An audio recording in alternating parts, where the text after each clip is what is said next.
हरि ओम ब्रह्मानन्दं परमसुखदं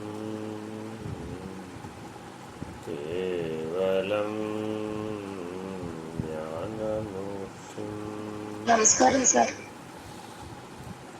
द्वन्द्वातीतं गगनसदृशं तत्त्वमस्यादिलक्ष्यम् एकं नित्यं विमलमचलं सर्वधी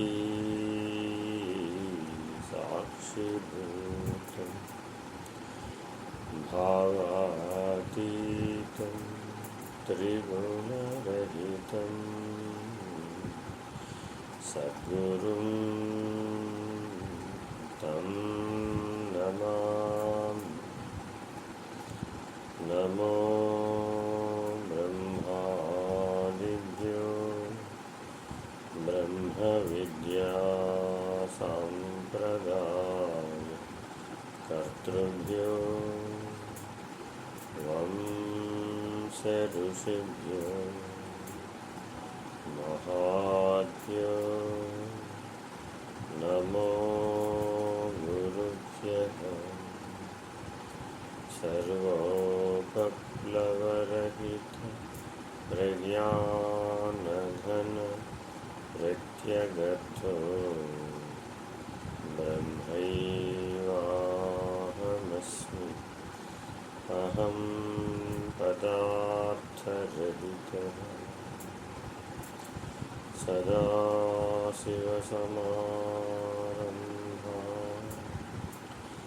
व्यासशङ्करमध्यमाम्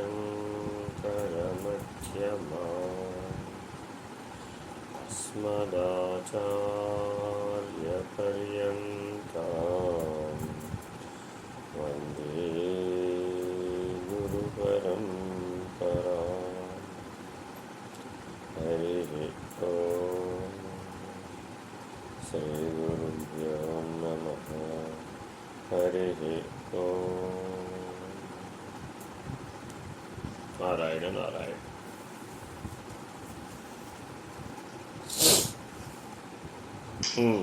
చదవండి ఆయన. సాయిరామ్. నాలుగో శ్లోకం ఇంకొక పారాగ్రాఫ్ ఉందండి, లాస్ట్ చిన్నది. చదవండి, అది కంప్లీట్ చేసి ముందు శ్లోకం చదవండి. పేజ్ 38 అండి, PDF ఫైల్ చూస్తున్న వారికి.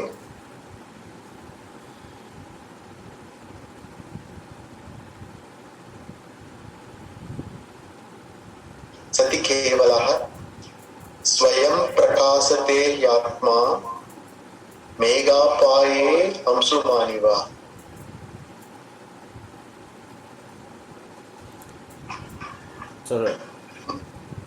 మబ్బు వీడితే గాని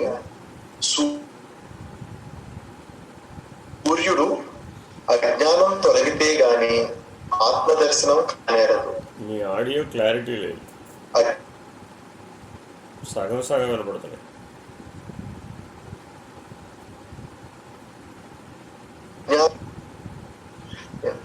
వినపట్టలేదు. మళ్ళీ చదువుతానండి అయితే. ఇప్పుడు వినిపిస్తుందండి. మబ్బు వీడితే గాని సూర్యుడు బయటపడనట్లు అజ్ఞానం తొలగితే గాని ఆత్మదర్శనం కానేరదు. ఇక్కడ రెండు ప్రపోజిషన్స్ని ఆత్మబోధలో మనకు అందిస్తూ ఉంటారండి. మానవ జీవితంలో రెండు కనపడుతూ ఉంటాయి అన్నమాట. ఎప్పుడు కూడా బుద్ధి వికాసం జరిగేటప్పుడు దాని ముందు ఎప్పుడు రెండు ఆప్షన్స్ ఉంటాయి అన్నమాట. అంటే దాని ఇచ్ఛాశక్తికి రెండు పనులు ఉంటాయి ఎప్పుడు కూడా. ఒకటి ఏమిటి, జ్ఞానాన్ని పొందటం. రెండేమిటి, అజ్ఞానాన్ని తొలగించుకోవడం. ఈ రెండు పనులు బుద్ధే చేయాలి, వేరే ఎవరు చేసే అవకాశం లేదు. అంటే మానవుడికి ఇంద్రియ సంఘాతం ఎంత ఉందయ్యా అంటే కర్మేంద్రియాలు ఉన్నాయి, జ్ఞానేంద్రియాలు ఉన్నాయి, ప్రాణేంద్రియాలు ఉన్నాయి, విషయేంద్రియాలు ఉన్నాయి, అంతరింద్రియాలు ఉన్నాయి. ఇది ఇది పంచకం అంటే 5 ఇంద్రియాలు మానవ ఉపాధిలో ఉన్నాయి. ఇవన్నీ పూర్ణ వికాసం పొందేటటువంటి ఏకైక ఉపాధి మానవ ఉపాధి.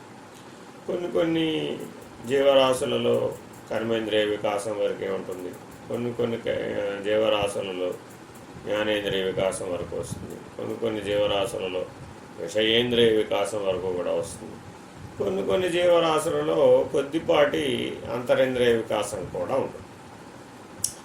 అంతరింద్రియ వికాసం కలిగినటువంటి కొన్ని జీవులలో మనో వికాసం కొద్ది మేరకు ఉంటుంది. కానీ పూర్ణమైనటువంటి అంతరింద్రియ వికాసం కలిగినటువంటి ఉపాధి మానవ ఉపాధి.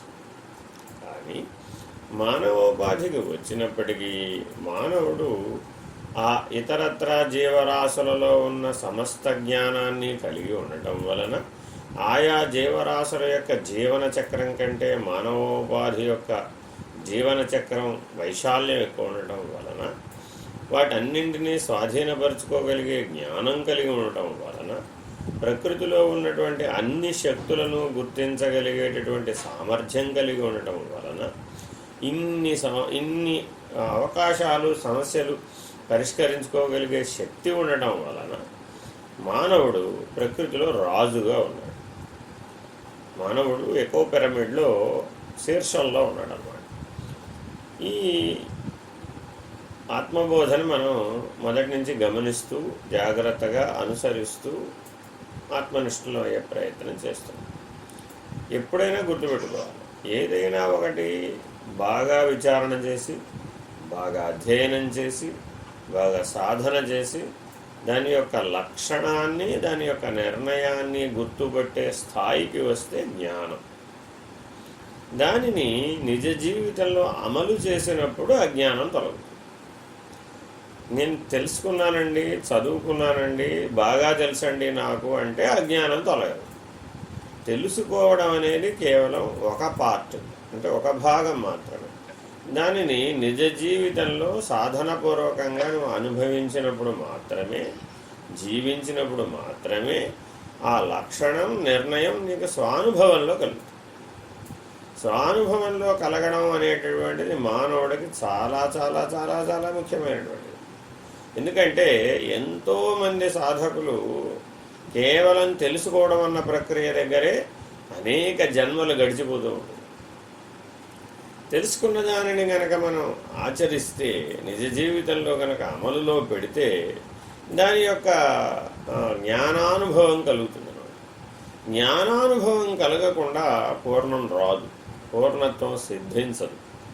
పూర్ణత్వం సిద్ధించకుండా పరిపూర్ణానికి ఎదగలేడు.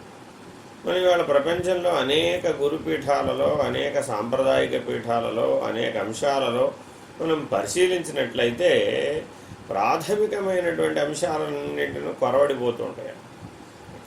ఎక్కడెక్కడో సృష్టి ఆది స్థితి ఎందున్న స్థితి లేని దాని గురించి, లేమి గురించి మాట్లాడుతూ ఉంటాం. అంటే పరబ్రహ్మమును ఎట్లా లేకుండా నిరూపింపజేసేటటువంటి అంశాల గురించి విచారణ, చర్చ జరుగుతూ ఉంటుంది. కానీ వారి నిజ జీవితంలో మాత్రం ఈ పూర్ణ జ్ఞానం మనకి జ్ఞానానుభవంగా కనపడనటువంటి సందర్భాలు ఇవాళ మనకు సమాజంలో తోస్తూ ఉన్నాయి. ఇలాంటి పరిస్థితులు ఎందుకు వస్తున్నాయా అంటే మానవుడికి ఉన్నటువంటి 2 సమస్యలని అతను పరిష్కరించుకోలేడానికి కావాల్సినటువంటి అభ్యాసం చేయకపోవడం. ఒక అభ్యాసమేమో జ్ఞానాభ్యాసం, రెండో అభ్యాసమేమో అజ్ఞానాన్ని తొలగించడం. ఈ 2 చాలా ముఖ్యం. ఏమంటే తొలగించడానికి ఇదేమైనా వస్తువా అన్నాం అనుకోండి, వస్తువు కాదు, అది వికాసం, వివేకం. చేత్తో తీసి పడేయడానికి వీలు కాదు. చాలామంది మన సభ్యులలో ఎంతోమంది మాట్లాడేటప్పుడు ఏమంటారంటే, అంతా మీ కృపండి, మీరు తలుచుకుంటే రేపొద్దున కల్లా నన్ను అద్భుతమైన ఆత్మజ్ఞానిగా తయారు చేసేయగలరు అంటూ ఉంటారు. ఇది రాత్రికి రాత్రో లేకపోతే తెల్లారేటప్పటికి నిద్రలోనో చేసేసే పని కాదు.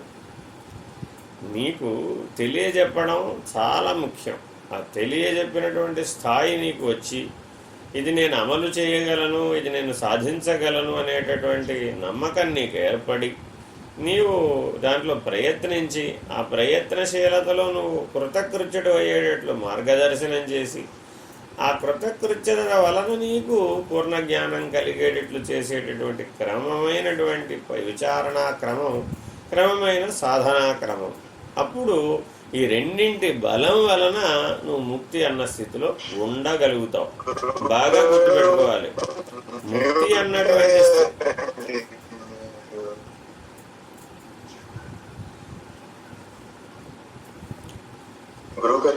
వినపట్టలేదా?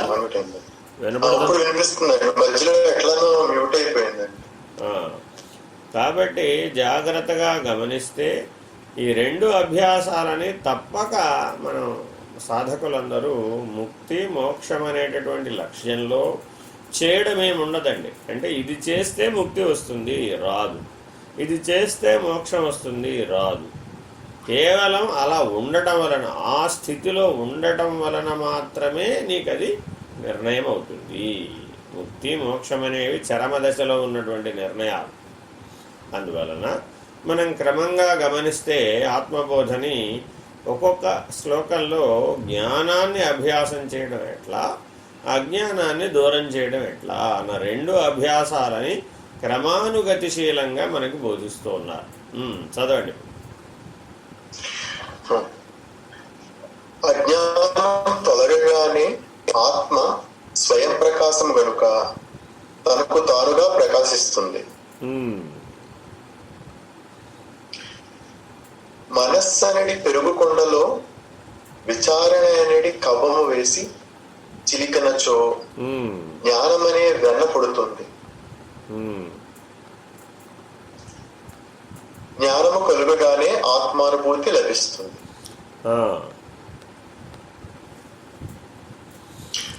ఇక్కడ మీకు ఒక ఉపమానం మళ్ళా చెప్పారు చూడండి. ఇప్పుడు ఏం చెప్పారు? మరలా చదువు అది.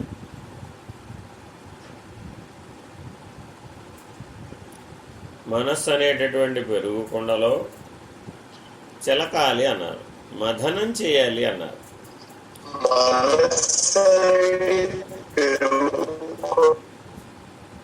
ఉమాశంకర్ గారు మీ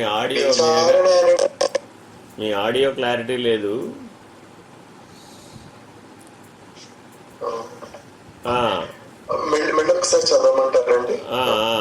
మనస్సు అనేటటువంటి పెరుగుకుండని మథనం చేసి నవనీతం అంటే వెన్నని తీయాలి అంటున్నారు. జాగ్రత్తగా గమనించండి, ఇందులో ఎంత గొప్ప సూచన ఉందో. క్షీరసాగర మథనంలో నుంచి సృష్టి ఆవిర్భవించింది. మథనం ఎంతగా చేయాలయ్యా అంటే అనంతమైనటువంటి దైవీ శక్తులన్నీ ఉద్భవించేటంతగా మథనం చేయాలి. ఆ దైవీ జ్ఞానంతో స్వాత్మజ్ఞానం, స్వరూప జ్ఞానం పొందే వరకు మథనం చేయాలి. అంతేగాని దానిని విడిచిపెట్టకూడదనమాట. చాలామంది ఈ మథనం చేయడం, సాధన అనగానే మథనం చేయడం అని గుర్తుపెట్టుకోవాలి. ఎంతగా మథనం చేయాలయ్యా, అరణిని ఎంతగా మథనం చేయాలయ్యా అన్నారనుకోండి, నిప్పు పుట్టే వరకు అరణిని మథనం చేయవలసిందే. యజ్ఞానికి అరణి మథనం మొట్టమొదటి పని. ఎన్ని ఏర్పరచుకున్నా సరే అరణి మథనం జరగకపోతే అగ్ని రాదు. అలాగే పరమాత్మ, దేహాత్మ ఈ రెండు ఈ దేహంలోనే ఉన్నాయి. అరణికి రెండు భాగాలు ఉంటాయి అన్నమాట. పూర్వారణి, ఉత్తరారణి అని. అంటే అడుగు భాగంలో పెట్టినటువంటి ఆధారంగా పెట్టినటువంటిది ఒకటి, మథనం చేసేటటువంటి కర్ర ఒకటి. ఈ రెండు కర్రలు రావి కర్ర, జువ్వి కర్ర. ఈ రెండు కర్రలకి ఏమిటి, ఈ రెండు కర్రలే ఎందుకు తీసుకున్నారండి అన్నారు అనుకోండి. ఈ రెండు కర్రలలో అంతర్లీనంగా నిప్పు ఉంటుందన్నమాట. సులభంగా అగ్నిని మధించడానికి ఈ రావి, జువ్వి కర్రలు అద్భుతంగా పనిచేస్తాయి. సాధారణంగా కార్చిచ్చు, అడవులలో కార్చిచ్చు కూడా ఇలాగే రావి, జువ్వి చెట్ల నుంచే ప్రారంభమవుతుంది. ఈ కొన్ని వృక్షజాతులలో మాత్రమే ఈ లక్షణం ఉంటుంది. ఈ ఉపమానాన్ని స్వీకరించి రోజు మన ఇళ్లలో వెన్న తీసేటటువంటి ప్రక్రియ సనాతన ధర్మంలో భారతదేశంలో ఉంది. ఎవరు వెన్న బయట కొనేవారు కాదు. వెన్న నెయ్యి బయట కొనరాదు అనేటటువంటి నిషిద్ధం ఒకటి ఉంది భారతీయ ధర్మంలో. అయితే కాలాంతరంలో ప్రతివారికి అనేక రకాల సౌకర్యాలు, అనేక రకాల ఆర్థిక బలాలు రావడం వలన ఈ ధర్మాలనన్నీ ఉల్లంఘించారన్నమాట. ఏవేవైతే జ్ఞానాన్ని పెంపొందించే ఉంటాయో వాటికి ఇతరులపై ఆధారపడరాదు అనేటటువంటిది మన సనాతన ధర్మంలో ఉందన్నమాట. పంచామృత సేవనానికి సంబంధించి పంచామృతాలన్నీ కూడా మానవుడిలో జ్ఞానశక్తిని ఉద్దీపనం చేస్తాయి. అందువల్ల ఆ పంచామృత అభిషేకం మన దినచర్యలో దైనందిన షోడశోపచార పూజలో భాగమైపోయింది. ప్రతి దేవాలయంలో ఈ పంచామృత అభిషేకం ఉంటుందన్నమాట. అభిషేక తీర్థం అంటే ఈ పంచామృతాలే. ఈ పంచామృతాల విషయంలో మానవుడు జాగరూకుడై వహించి జ్ఞానసిద్ధిని పొందాలన్నమాట. ఆహారంలో ఈ పంచామృతాల యొక్క భాగాన్ని పెంచాలి. ఎవరెవరైతే ఈ పంచామృత సేవనం చేస్తూ ఉంటారో ప్రతిదినము వారిలో సత్వగుణ వృద్ధి జరుగుతుందన్నమాట. ఈ గుణధర్మాలే అరణి. అంతర్మథనం చేసేటప్పుడు గుణధర్మాలే అరణి. అయితే ఆధారం ఆత్మానుభవం, నీలో ఉన్నటువంటి నేననే స్వరూప జ్ఞానం. ఈ గుణధర్మాలు, ఆ నేననే స్వరూప జ్ఞానం, ఈ రెండు ఒకదానికొకటి మథనం జరిగి నవనీతం వెన్ననేటటువంటి ఆత్మానుభవం ఉత్పన్నమవుతుంది. కాబట్టి శరీరం ఉండాలా వద్దా ఆత్మానుభవానికంటే? శరీరం లేకుండా ఏ అనుభవం లేదు. ప్రకృతి ఉండాలా వద్దా అంటే 3 గుణాలతో కూడిన ప్రకృతి తప్పక ఉండాలి. ఉంటేనే కదా మథనం చేసేది. జాగ్రత్తగా ఈ ఉపమానాన్ని ప్రతి మానవుడు గమనించాలన్నమాట. ఈరోజు నా మథన ప్రక్రియ ఎంత మేరకు వచ్చింది? ఆత్మనిష్ట లేకుండా, ఆత్మానుభవం లేకుండా ఒకరోజు గడిచిపోయిందంటే నీ ఆయుర్దాయంలో ఒకరోజు తగ్గిపోయింది. నువ్వు మృత్యువుకి ఒకరోజు చేరువైపోయావు. ఈ శరీరాన్ని విడవడానికి ఒకరోజు తగ్గిపోయింది. జాగ్రత్తగా ఈ శరీరం పోషించబడుతున్నది అన్నం చేత అని అనుకుంటున్నప్పటికీ శరీరంలో ఉన్నటువంటి ప్రధానమైనటువంటి ప్రాణకేంద్రాలు పోషించబడేది కర్మఫలం చేత. ఆ కర్మఫలాన్ని ఇచ్చేటటువంటివి గుణత్రయములు. గుణత్రయములు, ప్రాణము, కర్మఫలము, ఈ మూడింటి చేత నీ సూక్ష్మ కారణ శరీరాలు పనిచేస్తూ ఉంటాయి. ఈ మథన ప్రక్రియ సూక్ష్మ కారణ శరీరాల్లో జరుగుతూ ఉంటుంది. చాలామందిని మీరు గమనిస్తే ఏదైనా రోగపూరితమైనటువంటి స్థితికి శరీరం చేరబోయే ముందు తత్పూర్వమే సూక్ష్మ కారణ శరీరాలలో అదంతా ఏర్పడిపోతుంది. అనుభవం అంతా వచ్చేస్తుంది. అది శరీరంలో వ్యక్తమవుతుంది. శరీరం కేవలం రంగస్థలం, ఒక నాటక ప్రక్రియకి రంగస్థలం. లోపల ఆడుతున్నటువంటివి, ఆడిస్తున్నటువంటివి సూక్ష్మ శరీరం, కారణ శరీరం. తదాధారమైనటువంటి నేను. జాగ్రత్తగా ఈ అంతరంగ దర్శనాన్ని చేయాలి. ఈ అంతర్మథన ప్రక్రియని గమనించాలి. దీంట్లో ప్రతిరోజు ఎవరైతే మజ్జిగ చిలకటం, పెరుగును చిలకటం అనేటటువంటి ప్రక్రియను చేస్తారో వాళ్ళలో మంచి జ్ఞానాభ్యాసం ఏర్పడుతుందన్నమాట. ఎందుకనంటే ఎప్పుడు పెరుగు చిలకబడితే, ఎంతవరకు చిలకబడితే మజ్జిగ అవుతుంది, ఎంతవరకు చిలికితే వెన్న వస్తుంది, ఇంకా ఎక్కువ చిలికితే మళ్ళీ వెన్న కలిసిపోతుంది మజ్జిగలో, మళ్ళీ తిరిగి రాదు. వెన్న తేలటం ప్రారంభించగానే మథన ప్రక్రియలో మార్పు వస్తుంది. మొదట్లో మథన ప్రక్రియ చేసినప్పుడు చాలా బలంగా చేస్తారు. ఆ వేడి పుట్టాలన్నమాట మజ్జిగలో. వేడి పుడితేనే ఆ వెన్న విడిపోతుంది. అలాగే వెన్న విడిపోవడం మొదలుపెట్టిన తర్వాత అంత బలవత్తరంగా తిప్పరన్నమాట. కొద్దిగా సహకార ధర్మం వచ్చేటట్లుగా తిప్పుతారు. ఇంకా తర్వాత వెన్న బాగా వచ్చేసిన తర్వాత కొద్ది చల్లటి నీళ్ళు కూడా పోస్తారు. పోసి ఆ మజ్జిగ ప్రక్రియ, మథన ప్రక్రియని ఆపేసి ఆ వెన్నను వేరు చేస్తారు. వెన్న తీసిన మజ్జిగ మన శరీరానికి చాలా ఉపయుక్తం. అయితే ఇవాళ ఏం చేస్తున్నామంటే వెన్న తీసిన పాలు కొనుక్కుంటున్నాం. ఇది అనారోగ్యం ఎప్పుడూ కూడా. ఏదో ఇవాళ ఏంటంటే విజ్ఞాన శాస్త్రం వాళ్ళకేమిటంటే తాత్కాలికమైనటువంటి డేటా, సమాచారం, ఏదో ఒక సర్వే చేస్తారు, ఒక 3 నెలలో 6 నెలలో చేసేసి ఓ నిర్ణయం ఇచ్చేస్తారు. అలా ఇవ్వలేదు మన సనాతన ధర్మం. మన సనాతన ధర్మం ఏది చెప్పినా కనీసం 10,000 సంవత్సరాలు, కనీసం 1,00,000 సంవత్సరాలు, కనీసం 10 లక్షల సంవత్సరాలు ఇలా అధ్యయనం చేసి చెప్పబడినటువంటిది సనాతన ధర్మం. అందువల్ల ఆరోగ్యం నిజంగా కావాలనుకున్న వాళ్ళు ఏం చెయ్యాలి? గోకులం వెళ్ళి నేర్చుకోమన్నారు. అందుకే గోకులంలో ఎవరికి అనారోగ్యం అనేదే లేదు. పరమాత్మ నివసించినటువంటి గోకులంలో అనారోగ్యం అనే ఛాయలే లేవట. ఇప్పటికీ మీరు గోకులం వెళితే 80 పియో లస్సీ పియో 80 సాల్ జియో అని ప్రతి షాప్ ముందు ప్రతి సందులో చెప్తుంటారు అనమాట. ఎక్కడ పడితే అక్కడ ఊరు నిండా లస్సీ అమ్ముతుంటారు అనమాట. అందుకని మానవుడు ఆ వెన్న తీసిన మజ్జిగ, వెన్నని మథనం చేయాలండి. అక్కడ ఆ ప్రక్రియ మనం గమనిస్తే చాలా గొప్ప విశేషం ఉంటుందన్నమాట. ఎంత ఆధ్యాత్మిక విజ్ఞానం అందులో ఇమిడి ఉందో ఆనాటి గోపకాంతలు ఈ మథనం చేస్తూ ఆత్మజ్ఞానాన్ని చర్చించుకునేవారట. ఆత్మజ్ఞాన విశేష తత్వాలని పాడుకునేవారట. ఆ తత్వం పూర్తయ్యేటప్పటికి వెన్న వచ్చేసేది అనమాట.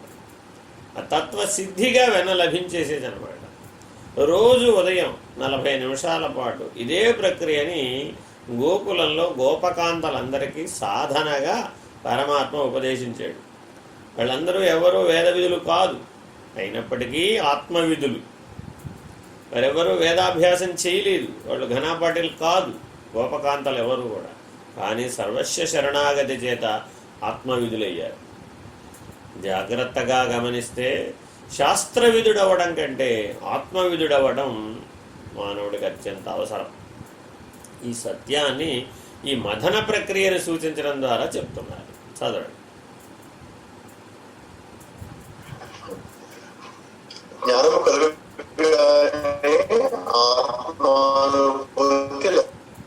పోయింది మళ్ళా పోయింది, వినపట్టలేదయ్యా బాబు.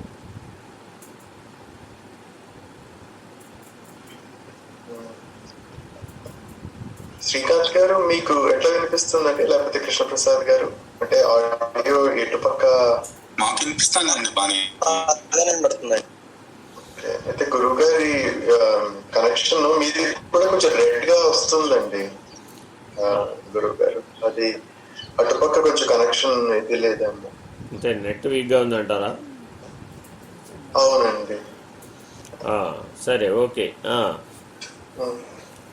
ఒక్క నిమిషం నాకు టైం ఇస్తారా మరి? నేను సెంటెన్స్ అండి, జ్ఞానము కలుగగా. ఆగాగు, ఒక్క నిమిషం ఉండు. నేను నెట్ వీక్గా ఉందట, కొద్దిగా దూరంగా ఉన్నాను, నేను అక్కడ కూర్చుంటాను. Just a minute.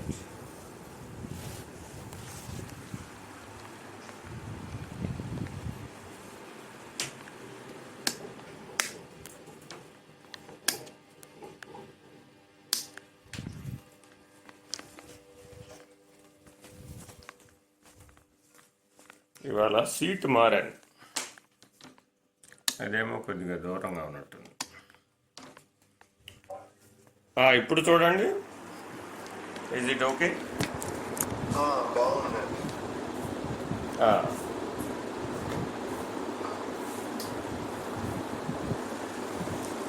చెప్పండి. ఒక ఫైనల్ సెంటెన్స్, జ్ఞానము కలగగానే ఆత్మానుభూతి లభిస్తుంది. జ్ఞానము కలగగానే ఆత్మానుభూతి కలుగుతుంది. రివర్స్ కూడా ఆలోచించకూడదండి. అంటే ఆత్మానుభూతి కలిగిన తర్వాత జ్ఞానం వస్తుంది అనకూడదు. ఈ సత్యాన్ని గ్రహించాలి. కొన్ని సాంప్రదాయాలలో నీవు ఆత్మసాక్షాత్కార జ్ఞానాన్ని పొందిన తర్వాత మాత్రమే నీకు ఆత్మానుభూతి కలుగుతుందని నిష్కర్షగా చెప్తామన్నమాట. అంటే కేవలం జ్ఞాన మార్గంలో ఉన్నవాళ్ళు మాత్రమే ఇట్లా చెప్తారు. మిగిలినటువంటి వాళ్ళు ఆత్మ సాక్షాత్కార జ్ఞానమే లేదు, అది ఎప్పుడూ ఉంది, ఎప్పుడూ ఉన్నదానికి సాక్షాత్కారం ఏమిటి, ఎక్కడొంచో వచ్చి కనబడితే కదా సాక్షాత్కారం అనేటటువంటి కుతర్కాలకు అవకాశం ఇస్తారన్నమాట. ఇటువంటి వాటికి అవకాశం ఇవ్వకూడదు. అద్వైత మార్గంలో స్పష్టంగా మనం చెప్పబడే అంశం, సరి అయిన క్రమ మార్గం ఏమిటంటే బుద్ధిగ్రాహ్యం అతీంద్రియం. జ్ఞానం అంటే బుద్ధిగ్రాహ్యం అతీంద్రియం. ఇంద్రియాలకి ఆవల ఉన్నటువంటి అతీత స్థితిని తెలుసుకునే స్థాయికి బుద్ధి ఎదగాలి, వికసించాలి, ఆ వివేకం రావాలి, ఆత్మానాత్మ వివేకం రావాలి. ఆ ఆత్మానాత్మ వివేకానికి జ్ఞానం అని పేరు. జ్ఞానం ఏర్పడిన తర్వాతే ఆత్మానుభూతి కలుగుతుంది, నిర్ణయంగా చెప్తున్నారు. చదవండి. ఇప్పుడు ఈ శ్లోకం అయిపోయిందండి. 5వ శ్లోకం చదవండి. పేజీ 44 అండి, PDF చూస్తున్న వారికి. అజ్ఞాన కలుషం జీవం జ్ఞానాభ్యాసాత్ వినిర్మలం కృత్వా జ్ఞానం స్వయం నశ్యేత్ జలం కతకరేణువత్. తాత్పర్యం అజ్ఞాన కలుషం, అజ్ఞానము చేత కలుషితమైన జీవం, జీవుని జీవభావమును జ్ఞానాభ్యాసాత్, జ్ఞానాభ్యాసము వలన వినిర్మలం, నిర్మలముగా కృత్వా చేసి జలం నీటిని కతక రేణువత్ చిల్లగించవలే. మంచి ఉపమానం అండి. ఇప్పుడు మనం ప్రతి ఇంట్లో ఆరో ప్లాంట్ పెట్టేసుకుని అద్భుతమైన నీళ్ళు వచ్చేసినాయని మన అభిప్రాయం. సరే, దీని సమస్యలను ఇప్పుడు అనుభవిస్తూనే ఉన్నాం. పూర్వకాలం నుంచి మన దగ్గర చెల్లగింజలు ప్రతి ఇంట్లోనూ ఉండేవి. ఎండాకాలంలో చెల్లగింజలు అమ్ముకొచ్చేవాళ్ళు. ఎండిపోయిన చెల్లగింజలు అమ్మితే ఆ చెల్లగింజల యొక్క గంధం చాలా మంచి విశేషమైనటువంటి ఆరోగ్యాన్ని ఇస్తాయి. ఆ చెల్లగింజలు నీళ్ళని తేరగడతాయి అన్నమాట. అంటే మాలిన్యాలను అడుగుకు పంపించేసి మంచి తేట నీటిని పైకి చేరుకునేట్టు చేస్తాయి అన్నమాట. అయితే ఇది ఏనాటి కాలంలో మనం సనాతన ధర్మంగా పరిగణించామంటే ఆనాడు జల కాలుష్యం లేదు. ఇవాళ మాట్లాడుతున్నటువంటి ఇతరత్ర జల కాలుష్య వాహకములైనటువంటి అనేక బ్యాక్టీరియాలు, వైరస్లు ఆనాడు లేవు. ఇలాంటి వైపరీత్య ధోరణులు లేవు. ఎక్కడ చెరువులో నీళ్ళైనా, కాలంలో నీళ్ళైనా, నదుల్లో నీళ్ళైనా సులభంగా ఎవరైనా తాగగలిగేటటువంటి స్థాయిలో ఉండేదన్నమాట. అయినప్పటికీ వాటిలో ఉన్నటువంటి సాలిడ్స్ అన్నీ కూడా, అంటే నీటిలో ఉన్నటువంటి ఘన పదార్థాలన్నీ అడుగుకు చేరిపోవాలి అంటే ఈ చెల్లగింజ వేసేవారు. ఈ చెల్లగింజ వేస్తే ఒక ప్రక్రియ జరిగి ఆ చెల్లగింజలో ఉన్నటువంటి కెమికల్స్ వలన అది నీరు తేరగట్టి అవి కిందకు వచ్చేస్తాయి అన్నమాట. ఆ సాలిడ్స్ అన్నీ కిందకు వచ్చేస్తాయి. ఆ పైన నీటిని తాగేవారు అడుగునున్నటువంటి 1/4 అంటే 25%ని మరలా బయటకు తీసుకొచ్చి మొక్కలకు పోసేసేవాడు. అవి వాటికి ఉపయోగం. ఈ ప్రక్రియ ప్రతి ఇంట్లో జరిగేదనమాట. రోజు గృహిణికి ఎన్నో బాధ్యతలు ఉండేవన్నమాట. అందరికీ సరిపడా నీటిని అందించడం, అందరికీ సరిపడా పంచామృతాలను అందించడం, అందరిలో సత్వగుణాన్ని అభివృద్ధి చేయడం, ఎవరు ఘర్షణ పడకుండా ఉండటం, అందరి శాంతికి తనే ఆధారంగా ఉండటం, ఆవిడ స్వయంగా ఆత్మజ్ఞానంలో ఉండటం, ప్రతి ఒక్కరికి ఆత్మజ్ఞాన ప్రబోధకమైనటువంటి సూచనలను అందించడం, వారి వారి ఘర్షణలలో వారిని ఉత్తమమైనటువంటి దైవీ స్థితికి మేలుకొలిపేటటువంటి నిత్య పూజని నిర్వహించడం, ఈ విశేషమైనటువంటి పర్వదినాలలో విశేషమైన దాన ధర్మాలతో కూడిన వ్రత జప తపో దీక్షలనన్నింటినీ కూడా ఆచరింపజేయడం, ఇన్ని ధర్మాలను అన్నింటినీ కలిపి ఒక గృహాన్ని ఏర్పాటు చేశారు. గృహస్థాశ్రమం అంటే ఇన్ని అంశాలతో కూడుకుంది. వీటన్నింటిలో కూడా గృహిణి ఎంతసేపు కూడా ప్రతి ఒక్కరిలో సత్వగుణాన్ని, ఆ దైవీ జ్ఞానాన్ని, ఆత్మజ్ఞానాన్ని వెనుక నుంచి అందించేటటువంటి గొప్ప సామర్థ్యాన్ని గృహిణికి ఇచ్చారన్నమాట. అయితే ప్రతి దాంట్లో కార్యభార నిర్వహణకు వచ్చేటప్పటికి కర్తగా గృహస్థుని పెట్టారన్నమాట. ఈ గృహస్థు ఆ గృహిణి యొక్క సహకారంతో ఈ రకమైనటువంటి దివ్య జీవనాన్ని జీవించాలి, ఇటువంటి ఆత్మజ్ఞానాన్ని పొందాలి అనేటటువంటి ఉత్తమ ఆశయాన్ని అందించినటువంటి గృహస్థాశ్రమ ధర్మం భారతీయ సనాతన ధర్మంలో కనబడుతుంది. తెల్లవారుజామునే సూర్యుడు రాకముందే ఇద్దరు లేచి సిద్ధపడి సుప్రభాత సేవ పూర్తి చేసి అప్పుడు అరుణోదయ కాలానికి సిద్ధపడినటువంటి గృహస్థులు ఎప్పుడైతే ఉంటారో వాళ్ళింట్లో ప్రశాంతత, వాళ్ళింట్లో ఆనందం, వాళ్ళింట్లో ఆత్మజ్ఞానం, అన్ని చోట్ల కూడా ఈ దివ్య జీవనం కనబడుతూ ఉంటుంది. వాళ్ళ ఇంట్లో వాక్ సంయమనం, బుద్ధి సంయమనం, మనో సంయమనం, కాయ సంయమనం అన్నీ కూడా అభ్యాసంలో ఉంటాయి అన్నమాట. ఈ సంయమన శక్తి ఎవరింట్లో అయితే ఉంటుందో వాళ్ళలోనే జ్ఞానం ఉంటుందన్నమాట. అందుకని ఈ చెల్లగింజ సంయమనానికి గుర్తు. ఇది బాగా గుర్తుపెట్టుకోండి. ఇదంతా చెప్పడం ఎందుకోసం అంటే ఆ చెల్లగింజ యొక్క లక్షణం ఆధారంగా వేసి ఇక్కడ ఒక సంయమన సూత్రాన్ని ఈ శ్లోకంలో అందిస్తున్నారు. తాత్పర్యం మళ్ళా చదువు. అజ్ఞాన కలుషం, అజ్ఞానం చేత కలుషితమైన జీవుని జీవభావమును జ్ఞానాభ్యాసము వలన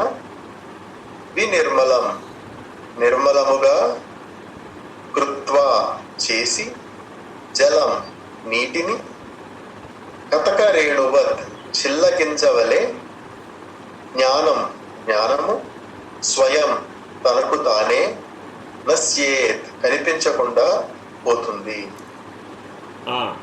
మానవుడిలో నిద్రపోయిన తర్వాత లేచేటప్పుడు ప్రతిరోజు ఎలా లేస్తున్నాడనే గమనింపు ఒక గొప్ప సాధన. ఇది మన సాధకులందరూ తప్పక చేయాలన్నమాట.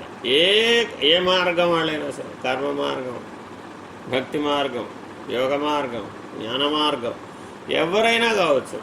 లేచేటప్పుడు ఏ భావంలో లేస్తున్నాడు, ఏ ఆత్మభావంలో మేలుకొనేటటువంటి అభ్యాసాన్ని తప్పక చేయాలి. ఆత్మభావంలో మేలుకోవాలంటే ఆత్మభావంలో నువ్వు ముందు నిద్రలోకి వెళ్ళాలి. వెళితేనే ఆత్మభావంలో లేస్తాం.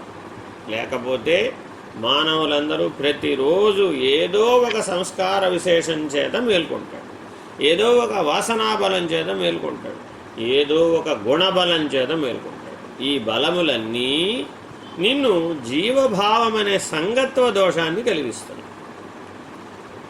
నేననే స్వరూప జ్ఞానం, నేననే ఆత్మజ్ఞానానికి ఈ 3 గుణబలం, సంస్కార బలం, వాసనాబలం అనేటటువంటివి నేను శరీరమునే అనేటటువంటి అజ్ఞానాన్ని కలిగిస్తుంది, దేహాత్మభావాన్ని కలిగిస్తుంది. ఏమంటే మరి అజ్ఞానం తొలగేదెట్లా? వెంటనే నువ్వేం చేయాలట? నేను ఆత్మస్వరూపుడని అనేటటువంటి చెల్లగింజను అందులో వేయాలి.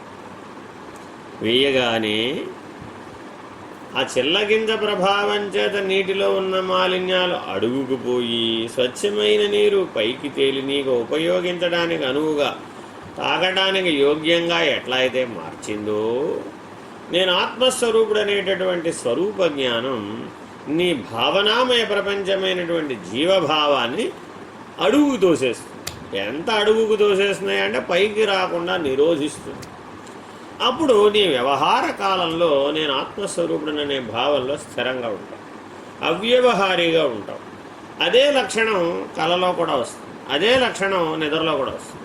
ఇలా 3 అవస్థలలో ఎవరైతే నేను ఆత్మస్వరూపుడనే ఆత్మనిష్టలో సహజంగా శరీర ప్రాణ మనో బుద్ధి చైతన్యాలను సంయమనం చేయడం ద్వారా, సంయమనము అంటే అర్థం ఏంటంటే అనవసరమైనటువంటి వాటిని అప్రధానం చేయడం, కేవలం ఈ లక్ష్య సిద్ధికి ఏది ఉపకరణమో దాన్ని మాత్రమే స్వీకరించాలి. ప్రపంచంలో ఉన్నవన్నీ మానవుడు నేర్చుకోక్కర్లేదు, ప్రపంచంలో ఉన్నవన్నీ మానవుడు తెలుసుకోక్కర్లేదు, అప్పుడు డస్ట్బిన్ అయిపోతాడు. ప్రస్తుతం మానవుడు చేస్తున్న పని ఏంటంటే ఈ ప్రపంచంలో ఉన్నవన్నీ తెలుసుకున్నాం అనుకోండి, ఈ ప్రపంచంలో ఉన్నవన్నీ నేర్చేసుకోవాలి, ఈ ప్రపంచంలో ఉన్నవన్నీ ఇన్ఫర్మేషన్ బ్యూరోలాగా ఉండాలనుకున్నాడు. దాని వలన పెద్ద డస్ట్బిన్గా తయారైపోతాడు. రాజసిక తామసిక రాగద్వేషాలతో కూడుకున్నటువంటి ఇన్ఫర్మేషన్ అంతా కూడా నీలో ప్రచోదనం చేస్తూ ఉంటుంది అంతర్లీనంగా. నీ వ్యవహార కాలంలో నువ్వు స్వీకరించినటువంటి సాక్షిగా ఉండకుండా తాదాత్మ్యత సంగత్వం చెంది స్వీకరించినటువంటి సమస్తమైనటువంటి సమాచారము నీ మనోపరిధిలో, నీ బుద్ధి పరిధిలో, నీ చిత్త పరిధిలో, నీ అహంకార పరిధిలో ప్రచోదనం చేస్తాయి, ఉత్ప్రేరకంగా పనిచేస్తాయి. అందువలన అవన్నీ కూడా నీ మీద ప్రభావితం అవుతాయి, ఆ గుణధర్మాన్ని ప్రభావితం చేస్తాయి, మేలుకొనేట్లు చేస్తాయి. అనేక జన్మార్జితమైనటువంటి ఎన్ని అంశాలున్నా కూడా అవన్నీ కూడా ముందుకు తీసుకొచ్చే పనిలోకి వస్తాయి. అప్పుడు ఏమైంది అంటే అడుగునున్న మాలిన్యం పైన ఉన్నటువంటి స్వచ్ఛమైన నీళ్ళకి సంపర్కం ఏర్పడి మొత్తం జలం తాగడానికి వీలు లేకుండా అయిపోతుంది. కాబట్టి ఒక మథన ప్రక్రియ జాగ్రత్తగా చేయాలి. ఎంత జాగ్రత్తగా చేయాలి? ఎప్పుడు వెన్న వస్తుందో జాగ్రత్తగా గుర్తుపడాలి, ఆ వెన్నని వేరు చేయాలి. అలాగే నీరు ఎప్పుడు తేరుకుంటుందో గమనించాలి. పైనుంచి నీళ్లు తీసుకునేటప్పుడు ఆ నీళ్లు కింద నుంచి పైకి కలియబెట్టకూడదు అన్నమాట. కలియబెడితే మళ్ళీ కింద ఉన్న మాలిన్యములన్నీ పైకి వచ్చేస్తాయి. జాగ్రత్తగా పైన ఉన్నటువంటి తేట నీటిని స్వీకరించడం నేర్చుకోవాలి. దీనిని మీరు ఫ్రాయిడ్ థియరీతోటి అనుసంధానం చేయవచ్చు. ఫ్రాయిడ్ చెప్పినటువంటి మనస్తత్వ శాస్త్రం మొత్తం అంతా కూడా ఈ ఒక్క శ్లోకంలోనే ఇమిడ్చబడింది. ఇది భారతీయ వేదాంత విజ్ఞానంలో ఉన్నటువంటి గొప్ప సౌలభ్యం. ఎంతో విస్తారంగా చెప్పబడి ఆ మొత్తం మానసిక వ్యవస్థ అంతా కూడా ఈ ఒక్క శ్లోకంలోనే ఇమిడ్చబడింది. అంటే అర్థం ఏంటంటే భారతీయ తత్వశాస్త్రం ఈ మానసిక పరిశోధనలో ఎంతో ముందుందన్నమాట. ఎంత ముందుందంటే మనస్సుని 3 భాగాలుగా కనుక విభజిస్తే ఇడ్, ఈగో, సూపర్ ఈగోగా విభజించాడు ఫ్రాయిడ్. అందులో ఇడ్ అనేటటువంటిది ఈ చిల్ల గింజ వలన కిందకి దిగిపోయినటువంటి మాలిన్యాలన్నీ అడుగుకి ఎట్లా చేరతాయో ఈ ఇడ్ అనేటటువంటి భాగంలోకి చేరిపోతాయి. అందులో అన్నీ కూడా మానవునికి సంబంధించిన వేస్ట్ డస్ట్బిన్ అంతా కూడా ఇడ్ అనమాట. అవి పనికిరావు. అవి సామాజిక జీవనానికి పనికిరావు, వ్యక్తిగత జీవనానికి పనికిరావు, ఆంతరంగిక జీవనానికి అసలు పనికిరావు, దివ్య జీవనానికి అసలు పనికేరావు, జ్ఞానయుతమైన ఆత్మానుసార జీవనానికి అసలు వ్యర్థం. అవి విసిరివేయవలసిన పనికిరావు. అవి స్థావరాలకు మాత్రమే పనికొస్తాయి, జంగమ జీవులకు పనికిరావు. కాబట్టి ఆ ఇడ్డు జోలికి నువ్వు వెళ్ళమాక, దాన్ని తలుపు తెరవమాక, వాటిని నిజ జీవన సరళిలోకి రానివ్వమాక, శాశ్వతంగా ఆ ఇడ్డును మూసేయి అనేటటువంటి సూచనని ఇచ్చాడు ఫ్రాయిడ్. అదే అంశాన్ని ఇక్కడ చిన్న ఉపమానంతో చెప్పేశారు. ఆ చిల్ల గింజ వేస్తే మాలిన్యాలన్నీ అడుగుకి ఎట్లా వెళ్ళిపోతాయో అట్లా నువ్వు సాధన చెయ్యాలి. నువ్వు ఏ సాధన చేసినా సరే నీలో ఉన్నటువంటి గుణమాలిన్యాన్ని అడుగుకు పంపించాలి. దాన్ని నిద్రలేవనివ్వకూడదు, మేల్కొననివ్వకూడదు. నీ వ్యవహార సరళిలో ఉన్నటువంటి ఈగో, సూపర్ ఈగో, ఈ రెండు కూడా ఈ ఇడ్డు చేత ప్రభావితం అవ్వకుండా చూసుకో. ఎప్పుడెప్పుడైతే ఈ ఇడ్డు వచ్చి ఈగో, సూపర్ ఈగో మీద ప్రభావితం అవుతుందో అప్పుడు మానవుడిలో డిప్రెషను, అప్రెషను, సప్రెషన్ ఈ 3 వస్తాయి. ఇవాళ ప్రపంచంలో ఎవరిని కదిలించినా ఈ 3 మాటలే చెప్తారు. అయితే డిప్రెషను ఎందుకు వచ్చిందమ్మా, అప్రెషను ఎందుకు వచ్చిందమ్మా, సప్రెషన్. ఇంతే. అందరికీ స్ట్రెస్, అందరికీ స్ట్రెయినే. ఎవ్వరూ స్ట్రెస్ ఫ్రీగా లేదు. ఆ స్ట్రెస్ ఫ్రీగా ఉంటే కానీ ఆనందాన్ని అనుభవించలేడు. ఆనందాన్ని అనుభవిస్తే కానీ జ్ఞానాన్ని గుర్తించలేడు. జ్ఞానాన్ని గుర్తిస్తే కానీ ఎదగలేడు. అప్పుడు కానీ ఆత్మనిష్ఠుడు కాలేడు. స్వాత్మజ్ఞానం తెలియబడదు, స్వప్రకాశం తెలియదు. అంటే నీ యొక్క జ్ఞానం వ్యవహారం చేత ప్రభావితం కాకూడదు. నీ యొక్క జ్ఞానం సందర్భోచితమైనటువంటి సంఘటనల బలం చేత ప్రభావితం కాకూడదు. నీ యొక్క జ్ఞానం ఆవేశాల చేత ప్రభావితం కాకూడదు. నీ యొక్క జ్ఞానం అరిషడ్వర్గాల చేత ప్రభావితం కాకూడదు. నీ యొక్క జ్ఞానం ప్రకృతి చేత ప్రభావితం కాకూడదు. నీ యొక్క జ్ఞానం త్రిగుణాత్మకమైనటువంటి కలుష కషాయితమైనటువంటి దాని ద్వారా ప్రభావితం కాకూడదు. అజ్ఞాన మాలిన్యం అంటే త్రిగుణ మాలిన్యమే అజ్ఞాన మాలిన్యం. ఆ త్రిగుణములు సమత్వంలో ఉంటేనేమో ఆనందం, ఆ త్రిగుణములు విషమత్వంలో ఉంటేనేమో సుఖం, దుఃఖం. ఈ గొప్ప సూక్ష్మమైనటువంటి సూత్రాన్ని ప్రతి సాధకుడు తన అంతరంగాన్ని పరిశోధించి తెలుసుకోవాలి. ఎప్పుడెప్పుడు గుణసామ్యత, గుణ సమత్వం భంగమవుతుందో అప్పుడప్పుడు ఆనందం పోతుంది. ఎప్పుడెప్పుడు గుణం విషమత్వంలోకి వస్తుందో అప్పుడు విశేషాలు గోచరిస్తాయి. ఆ విశేషాల ద్వారా సుఖ దుఃఖాలను అనుభవిస్తాడు. గుణసమత్వం ఉన్నప్పుడు సామాన్యంగా ఉంటాడు, ఏమీ ఉండదు, అంతా క్షేమం అండి అన్న ఒక అంశం తప్ప లోకా సమస్తా సుఖినో భవంతు అన్న ఒకే ఒక సూత్రం తప్ప, ఆనందదాయకమైనటువంటి దివ్య జీవనం తప్ప, ఆత్మజ్ఞానాన్ని పొందాలనే లక్ష్యం తప్ప ఇతరములు గోచరించవు. ఎప్పుడైతే గుణ విషమత్వం అనే జీవభావం గోచరిస్తుందో అప్పుడప్పుడు విశేష భావాలు అంకురిస్తాయి, విశేషమైన వ్యవహారాలు అంకురిస్తాయి. తనను తాను గొప్పవాడిగా నిరూపించుకోవడానికి చేసే ప్రయత్నాలన్నీ కనబడతాయి. ఇది గుణ విషమత్వం. ఈ గుణ విషమత్వంలో సంస్కార బలం వృద్ధి చెందుతుంది, వాసనా బలం వృద్ధి చెందుతుంది, రాగద్వేషాలు వృద్ధి చెందితే సాక్షిత్వం లోపిస్తుంది, దివ్య జీవనం లోపిస్తుంది, దైవీ భావన లోపిస్తుంది, త్యాగభావం లోపిస్తుంది, స్వార్థభావం పెరుగుతుంది. ఇన్ని అంశాలకు కలిపి జీవభావము అజ్ఞానము అని పేరు. అజ్ఞానం అని ఒక మాటతో చెప్పి కొట్టేలా మనం దానిని ఎన్నో రకాలుగా పరిశోధించి చూసాం. అది ఏర్పడడానికి కారణాలను పరిశోధించాం.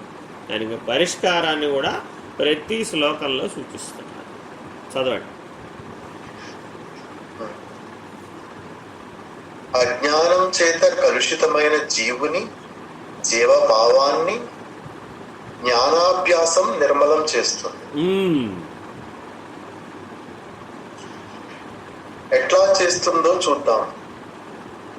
పాఠం రాని విద్యార్థి 10 మారులు చదివి రాదు అన్న కలుషితమును పోగొట్టుకుని వచ్చింది అన్న నిర్మలత్వంను సాధిస్తున్నాడు. Very very important. ఇది మీరు గమనించాలి. తల్లిదండ్రులందరూ కూడా పిల్లలంతా సమానమే అని అనుకుంటూ ఉంటారు. సమానం కాదు. మనుషులంతా సమానమే, సమానం కాదు. ఎక్కడ? వారి ప్రతిభలో, వారి జ్ఞాన స్థితిలో సమానం కాదు.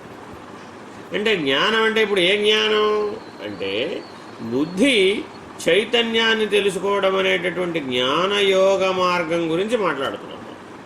స్వరూప జ్ఞానంలో అందరూ సమానమే, ఆత్మస్థితిలో అంతా సమానమే. ఆత్మస్థితిలో అన్నీ ఏకీకృతమయ్యే ఉన్నాయి. అసలు అనేకత్వానికి అవకాశమే లేదు. కానీ దానిని తెలుసుకోవడానికి ఉపయోగించేటటువంటి బుద్ధి యొక్క వికాసంలో, ప్రతిభలో సమానం కాదు. ఇది మనం ప్రపంచంలో అందరినీ గమనిస్తే తెలుస్తుంది. ఎలా తెలుస్తుంది అంటే ఒక పిల్లవాడికి ఒకసారి వింటే వచ్చేస్తుంది. ఒక పిల్లవాడికి ఒకసారి క్లాస్ రూమ్లో విన్న తర్వాత మరలా ఇంటికెళ్ళి చదివితే వస్తుంది. ఒక పిల్లవాడికి ఒకసారి చదివితే రాదు, 10 సార్లు చదివితే వస్తుంది. ఇంకొక పిల్లవాడికి ఒకసారి చూసి రాస్తే వస్తుంది. ఇంకొక పిల్లవాడికి చూడకుండా రాస్తే వస్తుంది. ఇంకొక పిల్లవాడికి అప్పచెబితే వస్తుంది. ఇంకొక పిల్లవాడికి రకరకాల ప్రక్రియలు భిన్న కోణాలలో వివరించి చెప్తే వస్తుంది. ఇంకొక పిల్లవాడికి ప్రాక్టికల్గా ఎక్స్పీరియన్స్ అయితే తప్ప రాదు. ఇంకొక పిల్లవాడికి ఎంత ప్రయత్నించినా రాదు. అర్థమైందా? ఇలా జాగ్రత్తగా గమనిస్తే ఇవన్నీ ప్రక్రియలు చేయడం ద్వారా అతనిలో ఉన్నటువంటి బలహీనతను అతను అధిగమించాడు. ఏమిటయ్యా అతని బలహీనత అంటే నాకు ఇది రాదు, నాకు ఇది తెలియదు, ఇది అజ్ఞానం. ఈ ప్రక్రియలన్నీ చేయడం ద్వారా నాకు ఇది తెలిసింది, నేను తెలుసుకోగలిగాను, ఇది నాకు స్వాధీనమయ్యింది, ఇది నాకు సంయమించబడింది, ఇది నేను తెలుసుకున్న తర్వాత నేను ఈ జ్ఞానానుభవ సిద్ధిని పొందాను, ఈ వైపరీత్యం తొలగింది అనేటటువంటి నిర్ణయాత్మకమైనటువంటి స్థితికి చేరతాడు. ఇది జ్ఞానం అంటే. చాలామంది అనేకమైనటువంటి అనుభవాలని నాకు వ్యక్తిగతంగా చెప్తూ ఉంటారు. నాకు ఆ అనుభవం కలిగిందండి, నాకు ఈ అనుభవం కలిగిందండి, నాకు ఇంతకుముందు అది కనపడలేదండి, ఇది కనపడలేదండి, ఇప్పుడు ఇది కనపడిందండి, అది కనపడిందండి, నేను ఈ సాధన చేశానండి, ఈ సాధనా ఫలం అలా అయిందండి, ఆ సాధనా ఫలం ఇలా అయిందండి. ఇలా ఎవరెవరో వారి వారి జీవన సరళిలో వారి సాధనా మార్గం గురించి చెప్తూ ఉంటారు.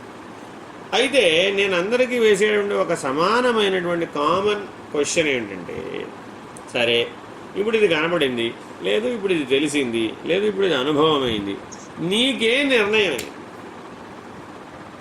నీకేం ఉపయుక్తమైంది, నువ్వు ఏది పోగొట్టుకోవడానికి ఇది ఉపయుక్తమైంది, లేదా ఏది పొందడానికి ఇది ఉపయుక్తమైంది అనేటటువంటి ప్రశ్నని సాధకులందరూ ప్రతి అనుభవానికి, ప్రతి అనుభూతికి, ప్రతి దర్శనానికి ఈ ప్రశ్నను జోడించాలి. దీని ద్వారా నేనే అజ్ఞానాన్ని కోల్పోయాను, దీని ద్వారా నేనే జ్ఞానాన్ని పొందాను, నేనే అతీత స్థితిలో నిలకడ చెందగలిగాను, నేనే రహిత స్థితిలో ఉండగలిగాను. ఈ 4 చాలా ముఖ్యం. జ్ఞానయోగ మార్గంలో ఈ 4ంటిని ఉపయోగించుకోవాలన్నమాట. 1 అజ్ఞానం తొలగాలి, 2 జ్ఞానం నిర్ణయం అవ్వాలి, 3 అతీతంగా నీకు సాక్షిగా నువ్వు ఉండగలగాలి, రహితంగా లేనివాడుగా పరబాహ్య స్థితిలో ఉండగలగాలి. అతీతము ఉండటమే, రహితము కూడా ఉండటమే. ఈ 2 స్థాయి భేదాలు అన్నమాట. ఆత్మనిష్ట, బ్రహ్మనిష్ట అతీతం, పరము పరాత్పరము అవి రహితం. అయితే ఆ స్థాయికి చేరాలి అంటే ప్రతి క్షణము, ప్రతి నిమిషము ఆ స్థాయికి చేరాలి అంటే, ఆ స్థాయిలో నిలకడగా స్థిరంగా కదలకుండా ఉండాలి అంటే ఈ కింది 2 భాగాలు పూర్తయిపోయి ఉండాలి. అప్పుడేమైపోతావు? ఇహ చెదిరిపోవు. అచలోయం సనాతన అన్న స్థితిలో నిలకడ చెదిరిపోతావు. చదవండి. అంటే ఇప్పుడు విద్యార్థులు డిఫరెంట్ కేపబిలిటీ ఉన్నట్టు ఈ జ్ఞానాభ్యాసం చేసినప్పుడు కూడా సాధకులు కూడా అక్కడ విద్యార్థులు ఎన్ని తరగతులు, ఎన్ని స్థాయి భేదాలలో ఉంటారో ఇక్కడ కూడా సాధకులందరూ అలాగే ఉంటారు.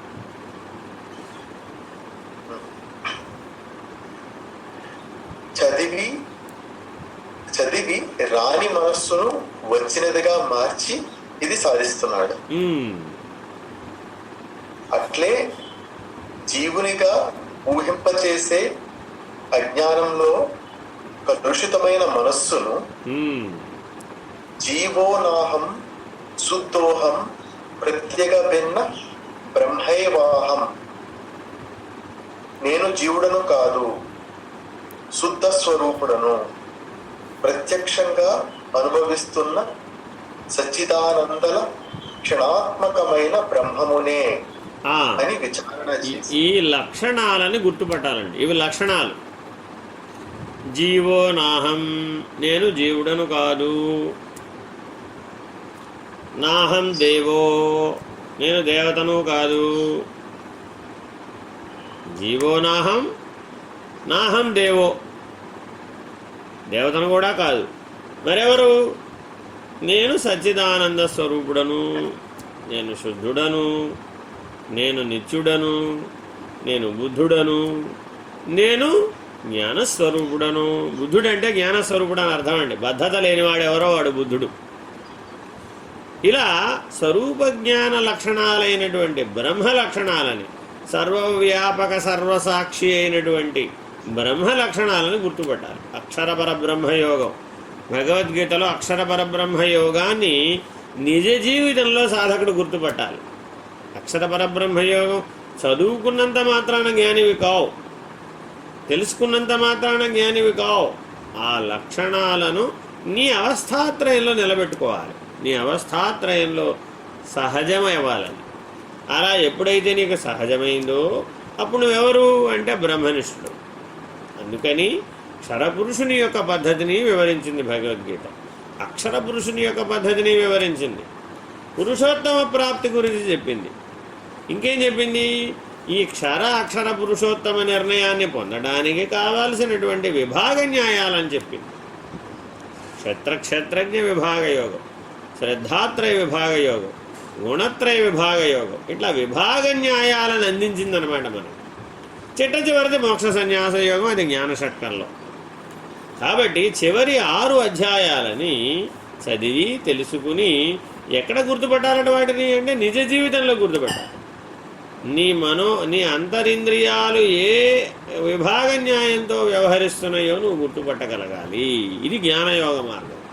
పిల్లవాడు ఎట్లా అయితే అభ్యాసం చేసి తనకు తెలియని వాటిని తెలుసుకుని వాటిని ఆచరించి నిజ జీవితంలో దాని ప్రయోజనాన్ని పొందుతున్నాడో అలాగే సాధకుడు కూడా ఈ జ్ఞానషట్కాన్ని నిరంతరాయంగా బాగా అధ్యయనం చేసి జీర్ణం చేసుకుని ఆ లక్షణాలను మథనం ద్వారా పొంది ఆ పొందినటువంటి లక్షణాలలో స్థిరంగా నిలకడ చెంది జీవనం సాగించి అవస్థాత్రయం లేనిదని, గుణత్రయం లేనిదని, శరీరత్రయం లేనిదని, దేహత్రయం లేనిదని ఈ త్రిపుటి అంతా కూడా కేవలం మిథ్యా వస్తువని, తాను కేవలుడని, తాను బ్రహ్మమని నిర్ణయాన్ని పొందాలి.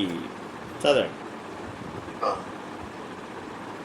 జీవోనాహం శుద్ధోహం ప్రత్యేక భిన్న బ్రహ్మైవాహం. ప్రత్యేక భిన్న బ్రహ్మైవాహం. ఇది మంచి సంస్కృత సమాసం. ప్రత్యక్ అభిన్న బ్రహ్మ ఏవ అహం, అది దాని యొక్క పద విచ్ఛేదన. ప్రత్యక్ అభిన్న బ్రహ్మ ఏవ అహం. ప్రత్యక్ అంటే మనం ప్రతిదానిని ప్రత్యక్గానే అనుభవిస్తాం. ప్రత్యక్షము అందులోంచే వచ్చింది. ఏదైనా అనుభవించాలంటే ప్రత్యక్షంగా ఉండాలి. మనకి ఎక్కడో పరోక్షంలో ఉండే నీ అనుభవం కుదరదు, చాలదు. ఎప్పటికప్పుడు నిన్నది లోపల నుంచి ప్రేరణ ఇస్తూ ఉంటుంది అన్నమాట. ఇది ఇంకా పరోక్షంగానే తెలిసి నీకు ప్రత్యక్షంగా తెలియదు. తెలుసుకో తెలుసుకో తెలుసుకో తెలుసుకో, ఇది తెలుసుకో, ఇది చెయ్యి, ఇది పొందు అనేటటువంటి ప్రేరణని చిత్తవృత్తుల ద్వారా అందించేటటువంటి బలాన్ని మానవుడికి ఇచ్చాడు ఈశ్వరుడు. ఈ ప్రత్యేక అన్న లక్షణం ఆ ప్రేరణ వలన వస్తుందన్నమాట. ఏదో భావన చేసినంత మాత్రాన మానవుడు సంతృప్తి చెందడు. ఆ భావనాత్మక ప్రపంచాన్ని ప్రత్యక్షంగా అనుభవించినప్పుడు మాత్రమే జ్ఞానాజ్ఞాన నిర్ణయం జరిగి, ఆనంద నిర్ణయం జరిగి దానిని అధిగమించగలిగేటటువంటి సామర్థ్యాన్ని పొందుతాడు. కాబట్టి ప్రత్యక్ చాలా ఇంపార్టెంట్. అభిన్న వేరుగా లేరు. ఏమండి భార్యాభర్త వేరుగా ఉన్నారా? ఇది ప్రశ్న. ఓ గురువు గారి దగ్గర నాకు ఒక సంవాదం జరిగింది. అది ఎంత దూరం వెళ్ళిందయ్యా అంటే ఇలా వెళ్ళింది. ఇలా వెళ్ళగా వెళ్ళగా వెళ్ళగా ప్రశ్నలు ఎక్కడ దాకా వెళ్ళినాయంటే, గురువు శిష్యుడు వేరుగా ఉన్నారా, భార్య భర్త వేరుగా ఉన్నారా, తల్లి పిల్ల వేరుగా ఉన్నారా, ఇది చర్చ. మరి చాలా జాగ్రత్తగా చేయాలి ఈ విచారణ. అలా చేస్తే ఎప్పుడైతే ఈ ద్వయం, ఎప్పుడెప్పుడైతే సర్వద్వంద్వములు అభిన్నములనేటటువంటి నిర్ణయాత్మక స్థితికి వస్తావో అది జ్ఞాన మార్గం, అది జ్ఞానయోగం, అది కైవల్యం. ఆ కేవలత్వం దిశగా నువ్వు పరిణామం చెందుతావు. నీ లక్ష్యం అప్పుడు కైవల్యం, అప్పుడు అభిన్నం. అవి ఈ రెండు వేరువేరే. సర్వద్వంద్వములు వేరువేరే, అవి ఎప్పుడూ ఒకటి కావు అన్నామనుకోండి, అప్పుడు కైవల్యం నీ లక్ష్యం కాదు. బ్రహ్మకల్పాంతానికి అన్నీ కలిసిపోతాయి. బ్రహ్మతో సహా పిపీలికాది బ్రహ్మపర్యంతము లయమైపోతుంది. అప్పుడు మాత్రమే ఏకత్వం చెందుతుంది అనేటటువంటి నిర్ణయానికి వచ్చినటువంటి వాడు ఎప్పుడూ భిన్నత్వం అనేటటువంటి దాంట్లోనే కొట్టుకుపోతుంటాడు. ఎప్పుడూ భిన్నత్వం అనేటటువంటి దాంట్లో అహం బలపడుతుంది. అహంకార రహితంగా జీవించడానికి వీలు కాదు. అభిజాత్యం బలపడుతుంది, అభిమానం బలపడుతుంది, నేననే అభిమానం బలపడుతుంది. నేను ఎప్పటికీ తల వంచదనమాట. శరణాగతుడు అవ్వడు, సర్వస్వ శరణాగతుడు అసలే అవడు. అయ్యాడని ఊరికే అనుకుంటూ ఉంటాడు అన్నమాట. చాలామంది ఈ నేననే అభిమానం చేత శరణాగతిలో కూడా నేను ఏనాటి నుంచో గురువుని ఆశ్రయించానండి, నేను ఏనాటి నుంచో ఈశ్వరుని ఆశ్రయించానండి, అయినా ఆ ఈశ్వరుడికి నా మీద దయగలగలేదండి, ఆ గురువుకు నా మీద దయగలగలేదండి అంటుంటాడు. అంటే ఇప్పుడు గురువు శిష్యులు వేరుగా ఉన్నారా, కలిసిపోయి ఉన్నారా, అభిన్నులుగా ఉన్నారా?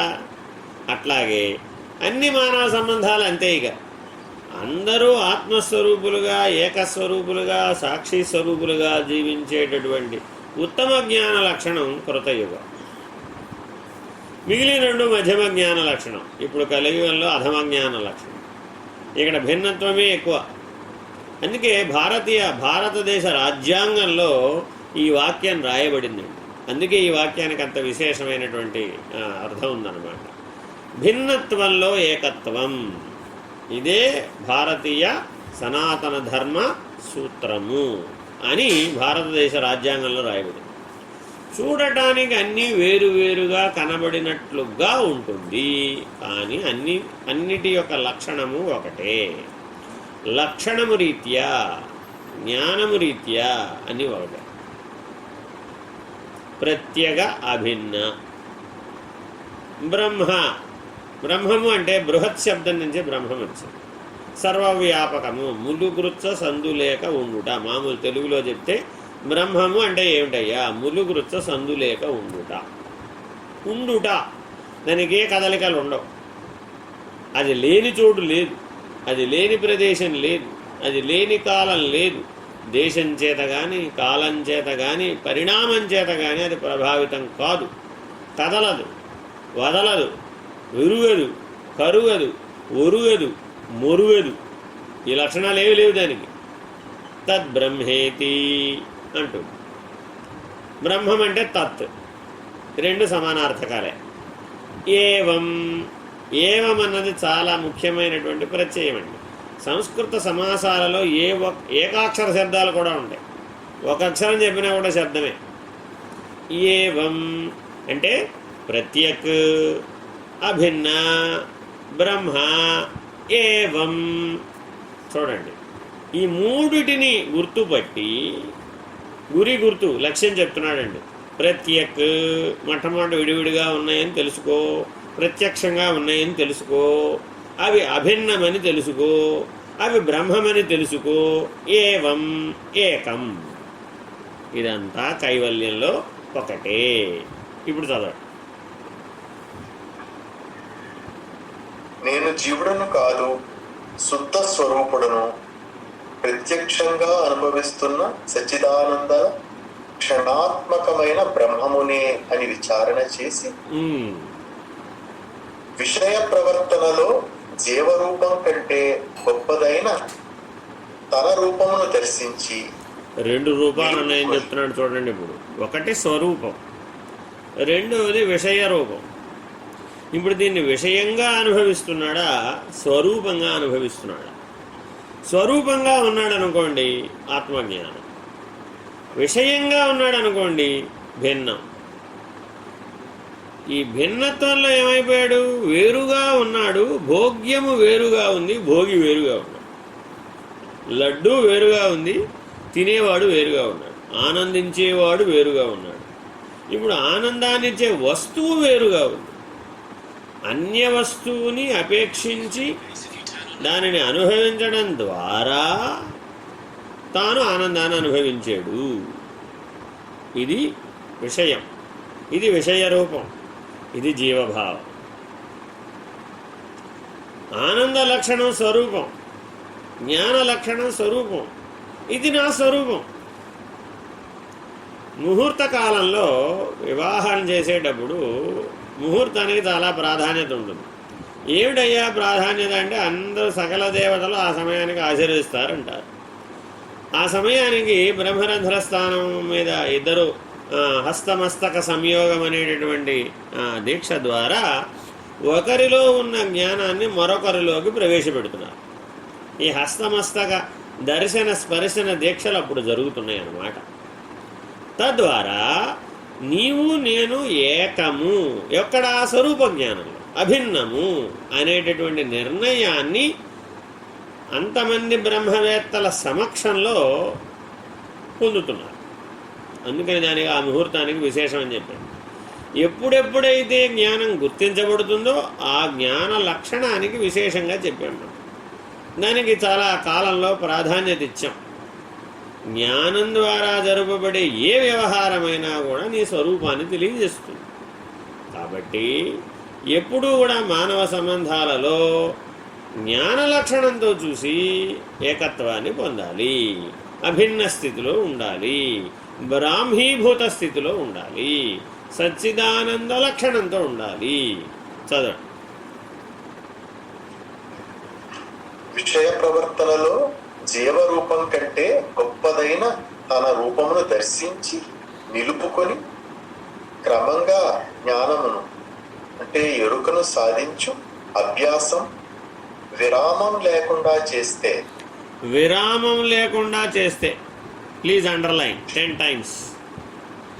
విరామం లేకుండా చేస్తే, ఇది బాగా గుర్తుపెట్టుకోవాలండి. ప్రతి శ్వాస ప్రాణంలో ఏర్పడుతున్న కదలికలు ఉచ్ఛ్వాస నిశ్వాస.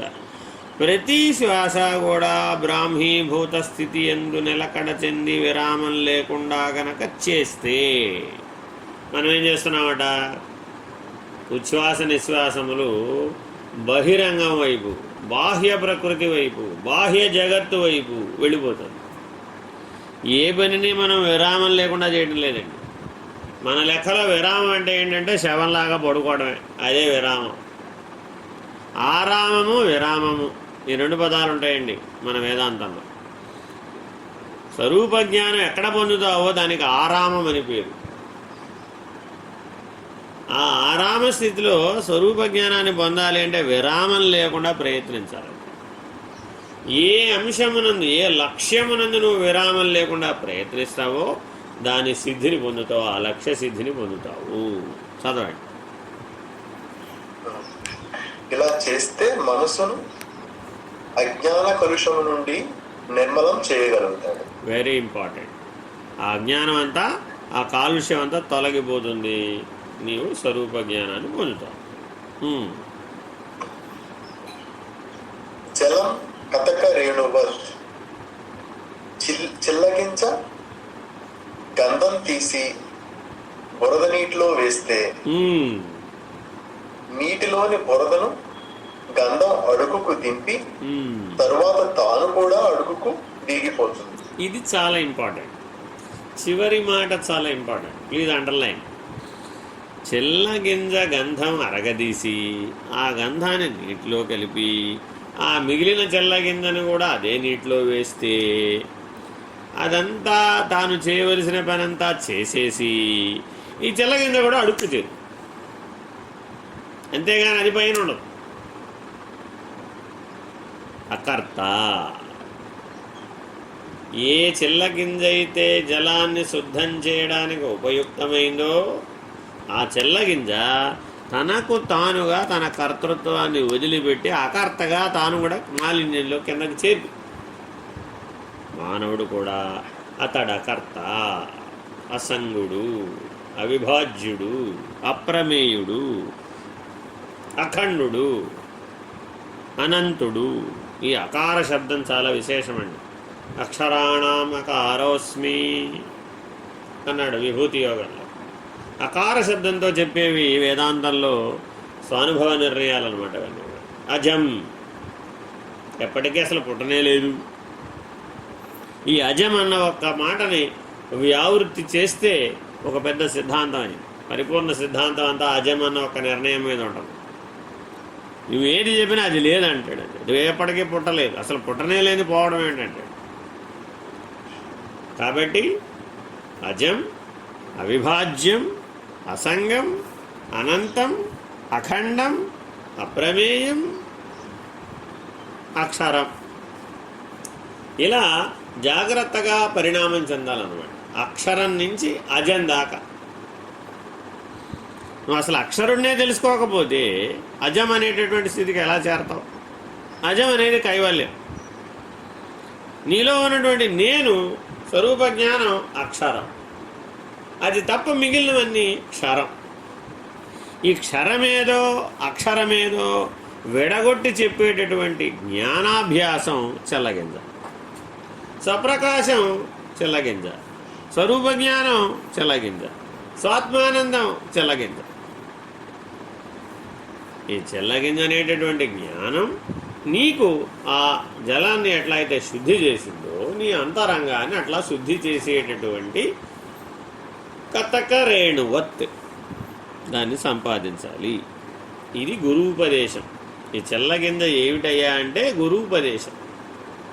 ఈ ఉపదేశం నీలో ఉన్నటువంటి జీవభావాన్ని, ఆత్మభావాన్ని స్పష్టంగా ఎత్తి చూపిస్తుంది, వేరు చేస్తుంది. మాలిన్యాన్ని వేరు చేసి అడుగుకి తీసి పంపించేస్తుంది. తరువాత ఆ ఉపదేశం కూడా అడుగుకి వెళ్ళిపోతుంది. అలా దాని అవసరం లేదు. ఇక గురువు శిష్యుడు వేరుగా ఉన్నంతసేపే ఉపదేశం. గురువు శిష్యుడు వేరుగా లేకపోతే ఇంకా ఉపదేశం ఏమిటి? ఆదేశము లేదు, ఉపదేశము లేదు. అభిన్నులు వాళ్ళిద్దరు. అటువంటి అభిన్న స్థితి ఎందుకు నువ్వు చేరాలి? అనే లక్ష్యాన్ని, కైవల్యాన్ని నిరూపిస్తోంది. చదవండి. అప్పుడు నీటికి బురద కల్మషం కానీ చిల్లగింజ ప్రయోగ ప్రభావం కానీ లేక నీరు స్వచ్ఛంగా ఉంటుంది. జ్ఞానాభ్యాసం అజ్ఞాన కలుషమును అణిచివేస్తుంది. అంతవరకు మేలే. కానీ తాను బ్రహ్మము అయి ఉండే ఉనికి కంటే అయినానని అనుకుంటూ గుర్తించుకుంటూ ప్రవర్తిస్తే అప్పుడు బ్రహ్మ లక్షణములు తనకు ద్వైత లక్షణములుగా బంధిస్తాయి. వెరీ వెరీ ఇంపార్టెంట్ అండి. Underline 10 times, 100 times, 1000 times, 1,00,000 times. తాను బ్రహ్మమై ఉండుట వెరీ ఇంపార్టెంట్. తాను బ్రహ్మమై ఉన్నానని తలచుట అంటే జ్ఞానాభ్యాసం నీకు అవసరమే. ఆ జ్ఞానాభ్యాసం వలన అజ్ఞానం తొలగింది, స్వరూప జ్ఞానం ప్రచోదనమైంది. స్వరూప జ్ఞాన నిష్టలో ఉన్నవాడు తాను బ్రహ్మమై ఉన్నాడని ఎవరికి తెలియజేయాలి? ఎవరికి తెలియజేయక్కర్ల, ఎవరికి చెప్పక్కర్లా. ఎందుకని? పుష్పం వికసించిందని ఎక్కడో మన తేనెటీగకి ఎవరు చెప్పారు? ఈ పుష్పం అక్కడికి వెళ్ళి చెప్పిందే? చెప్పలేదు. తానుగా ఉన్నదంతే. గురువు తన స్థితిలో తాను ఉన్నాడంతే. కమలము వికసించిన భ్రమరము దానంతట అదే వస్తుంది. అర్థమైందా?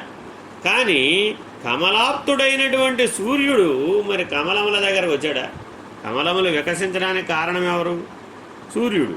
మరి ఆ సూర్యుడు ఏమన్నా దిగి వచ్చాడా కమలముల దగ్గరికి? పోనీ ఈ కమలం ఏమన్నా సూర్యుడి దగ్గరికి వెళ్ళిందే? వెళ్ళలేదు. కాబట్టి జాగ్రత్తగా గమనిస్తే కమలాప్తుడు, కమలములు, భ్రమరములు. శిష్యుడు ఎప్పుడు కూడా భ్రమరం వలే ఉంటాడు, వెతుక్కుంటూ ఉంటాడు, అన్వేషిస్తూ ఉంటాడు. ఎక్కడ కమలాలు ఉంటాయా, ఎక్కడ గురువు గారు ఉంటారా, ఏం చెప్తారా, ఏ ఉపదేశం చేస్తారా, ఏం తెలియజెప్తారా అని భ్రమరం వలె శిష్యుడు వెతకాలి. గురువు ఎప్పుడూ కూడా ఎలా ఉండాలి? కమలము వలె ఉండొచ్చు. కొంతమంది గురువులు ఎలా ఉన్నారు? కమలం వలె ఉన్నారు. కొంతమంది గురువులు ఎలా ఉన్నారు? సూర్యుని వలె ఉన్నారు. ఈ రెండింటిలో ఏది కరెక్టో ఇక్కడ చెప్తున్నాడు అన్నమాట. ఏమిటంటే బ్రాహ్మీభూత స్థితి అని ఉండుట, బ్రహ్మనిష్ఠుడుగా ఉండుట, ఈ రెండింటికి కొద్దిపాటి భేదం ఉందన్నమాట. బ్రాహ్మీభూత స్థితి అని ఉన్నప్పుడు కమలము వలె ఉంటాడు. బ్రహ్మనిష్ఠుడై సహజంగా ఉన్నప్పుడు సూర్యుని వలె ఉంటాడు. అతనికి ప్రత్యేక భిన్న బ్రహ్మైవాహం అనేటటువంటిది సహజం, సాధన కాదు. బ్రహ్మముగా ఉనికి కలిగి ఉండుట, సర్వుల మీద ప్రభావితమవుతాడు. సూర్యుడు ఎలాగైతే ఏ భేదం లేకుండా సర్వుల మీద ప్రకాశిస్తున్నాడో బ్రహ్మనిష్ఠుడు సర్వుల మీద ప్రభావితం అవుతాడు. అలాంటి వాడు సూర్యుని వంటి వాడు. సరే, అలా కాదండి, నేను బ్రహ్మజ్ఞానిని అని బ్రహ్మము యొక్క అభివ్యక్తీకరణ, చిత్కళల ద్వారా అభివ్యక్తీకరణ ఉంటుందన్నమాట. ఆయా అభివ్యక్తీకరణ కూడా బ్రహ్మమే. కానీ ఆ అభివ్యక్తీకరణ ద్వారా నేను బ్రహ్మమునను గుర్తించబడవలెనని, తాను బ్రహ్మనిష్ఠుడనని గుర్తించబడవలననేటటువంటి అపేక్ష చేత బ్రహ్మనిష్ఠ చెడిపోతుంది. ఇటువంటి అత్యంత సూక్ష్మమైనటువంటి వాటిని కూడా మన విజ్ఞానం పరిహరించింది. పనికిరాదు. నో, ఆ కాస్త తేడా కూడా ఉండకూడదు. 100కి 1000 మార్కులు రావాలి వేదాంతంలో, 100 మార్కులు సరిపోవు అనేటటువంటి జ్ఞానయోగ మార్గంలో సాధకులను పరిణమింపచేస్తుంది. చదవండి.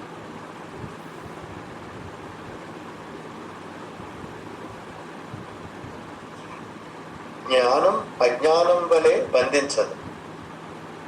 జీవుని తన సత్ చైతన్య ప్రకాశ జ్ఞాన ఆనందములు అనే నిజ లక్షణములను ఎరిగింపచేయు సాధన ప్రక్రియయే జ్ఞానం. బాగా ప్రజ్ఞ యొక్క లక్షణాలను స్పష్టంగా చెప్పాడు. మళ్ళా చదవండి వాక్యం. జీవుని తన సత్ చైతన్య ప్రకాశ జ్ఞాన ఆనందములు అనే నిజ లక్షణములు. చూడండి, 5 లక్షణాలు: సత్తు, చైతన్యము, ప్రకాశము, జ్ఞానము, ఆనందం. సత్తు, చైతన్యము, ప్రకాశము, జ్ఞానము, ఆనందము. నేను జీవుడుగా చేస్తున్నవి కూడా ఇదే. శబ్ద, స్పర్శ, రూప, రస, గంధములు. ఈ 5ని వెంబడించావంటే జీవుడు అయిపోతావు. అదే ఆ 5 లక్షణాలని జ్ఞానం యొక్క లక్షణాలు, స్వరూప జ్ఞాన లక్షణాలను చెప్తున్నాడు, ప్రజ్ఞ యొక్క లక్షణాలను చెప్తున్నాడు. సత్, చైతన్య, ప్రకాశ, జ్ఞాన, ఆనందములు. ఒక 5 శబ్ద, స్పర్శ, రూపరసగంధాలు, ఆ 5 విషయాత్మకాలు, విషయ పంచకాలు. దాన్ని అనుసరించి ప్రపంచంలో, ప్రకృతిలో, శరీరంలో జీవించావా, జీవుడు అవుతావు. నీ విరామం లేకుండా చేసే సాధనలో, నీ అంతరంగంలో ఎప్పుడు దేనికి ప్రాధాన్యత ఇవ్వాలి? సత్యము, చైతన్యము, ప్రకాశము, జ్ఞానము, ఆనందము. అభ్యాసాన్ని ఎట్లా మార్చాలో చెప్తున్నాడండి. జ్ఞానయోగ మార్గం అంటే ఏమిటో చెప్తున్నాడండి. ఎక్కడెక్కడైతే నీకు శబ్ద, స్పర్శ, రూపరస, గంధాల ఎడల ఆకర్షణ, ఆసక్తి, సంగత్వం, ప్రేరణ, ఉత్సుకత ఏర్పడిందో వెంటనే నువ్వు వాటిని సత్, చైతన్యము, ప్రకాశము, జ్ఞానము, ఆనందము అనే లక్షణాలను గుర్తించే ప్రయత్నం చెయ్యి. నేనెవరిని అన్న ప్రశ్నకి 5 సమాధానాలు చెప్తున్నాడు. ఇన్యూమరబుల్ ఆన్సర్స్, అనేకమైన సమాధానాలు ఉన్నాయి. ఈ ప్రపంచంలో ఏ సమాధానం చెప్పినా అది నేనెవరనే ప్రశ్నకి సరిపోతుంది. అలాగే కోహం బంధ, బంధం అనగా ఏమి అన్న ప్రశ్న కూడా ఇన్యూమరబుల్ ఆన్సర్స్ ఉన్నాయి. ఎందుకని? శబ్ద, స్పర్శ, రూపరస, గంధాత్మకమైన విషయ పంచకానికి సంబంధించినదంతా కూడా బంధం. కోహం బంధ అన్న ఆన్సర్లోకి వచ్చేస్తాయి అవన్నీ. నేనెవరిని అనే స్వరూప జ్ఞానానికి సంబంధించిన ఆన్సర్లు చెప్పమంటే అన్ని ఆన్సర్ని క్రోడీకరిస్తే, సమరైజ్ చేస్తే, కన్సాలిడేట్ చేస్తే నేను సత్స్వరూపుడను, నేను చైతన్య స్వరూపుడను, నేను ప్రకాశ స్వరూపుడను, నేను జ్ఞానస్వరూపుడను, నేను ఆనంద స్వరూపుడను. అట్లాగే మనకి సాధనా మార్గాలు కూడా కర్మ మార్గము, భక్తి మార్గము, యోగ మార్గము, జ్ఞాన మార్గము, అతీత మార్గము లేక కైవల్య మార్గము అని 5 సాధనా మార్గాలు ఉన్నాయి. జాగ్రత్తగా గమనిస్తే అగ్ని యొక్క సాక్ష్యం ద్వారా, అంటే అగ్నికుండం చుట్టూతా వధూవరులు ఇద్దరు ప్రదక్షిణం చేస్తారు చిటికెన వేలు పట్టుకుని. ఈ చిటికెన వేలు కర్మ సంబంధం. భౌతికంగా చూస్తే కర్మ సంబంధం, స్వరూపజ్ఞాన సంబంధంగా చూస్తే సత్. నేను సత్స్వరూపుడను, నేను చైతన్య స్వరూపుడను, నేను ప్రకాశ స్వరూపుడను, నేను జ్ఞానస్వరూపుడను, నేను ఆనంద స్వరూపుడను. ఈ చిటికెన వేలు ఆ చిట్ట చివర చెప్పిన ఆనందం. సత్ బటన వేలు. ఈ బటన వేలు, ఈ చిటికెన వేలు పనిచేస్తాయన్నమాట.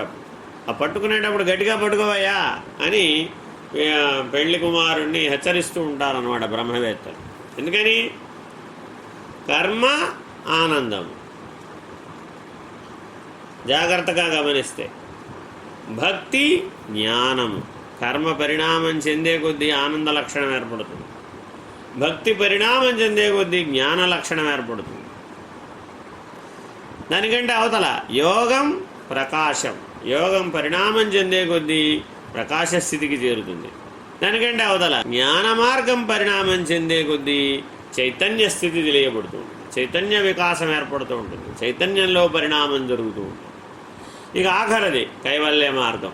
కైవల్యంలో సత్ అసత్ అన్న గొడవ లేదు, అసలు అసత్తే లేదు, ఉన్నదంతా సత్తే.